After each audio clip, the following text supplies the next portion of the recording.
dans la ville d'Idleb, dernier bastion de l'opposition au régime de Bachar el-Assad, un régime toujours en place dans un pays perdu, fracturé, sous l'influence de pays étrangers. C'est le thème de l'enjeu de pouvoir de ce soir. On voit tout cela avec Anne-Claire Poignard, Stéphanie Pérez et Louen Martin. Un pays enlisé dans une guerre depuis 10 ans. Au cœur du Proche-Orient, la Syrie, 17 millions d'habitants, des villes en ruine et un dirigeant qui s'accroche au pouvoir. Comment Bachar el-Assad a-t-il réussi à se maintenir? Enjeu de pouvoir vous explique. En 2011, l'homme de Damas règne en maître sur la Syrie, mais des manifestations éclatent et la guerre civile commence. Bachar el-Assad perd des villes, l'est d'Alep, Homs, Deraa.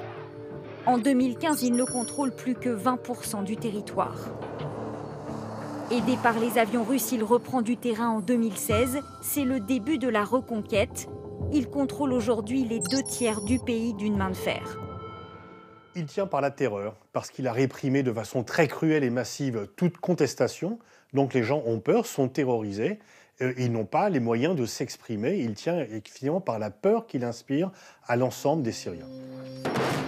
La reconquête s'est faite au prix fort.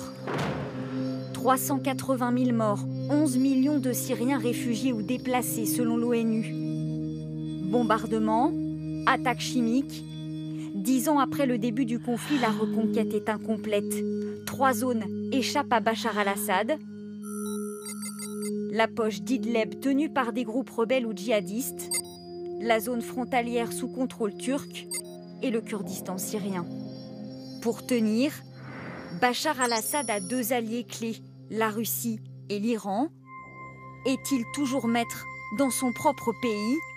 L'an dernier à Damas, ostensible accolade à Vladimir Poutine, image symbole d'un leader syrien sous tutelle. Il aurait été emporté dès 2012 sans les Iraniens et il aurait probablement été emporté en 2015 sans les Russes. Le clan Assad aura toujours besoin d'un parrain étranger. Les Iraniens qui encadrent les milices et les Russes qui disposent de l'espace aérien, qui contrôlent l'espace aérien. Des alliés qui cherchent une porte de sortie sans la trouver. Sur le terrain, les combats se poursuivent, les civils en paient le prix. Nouvelle explosion meurtrière aujourd'hui dans le nord de la Syrie.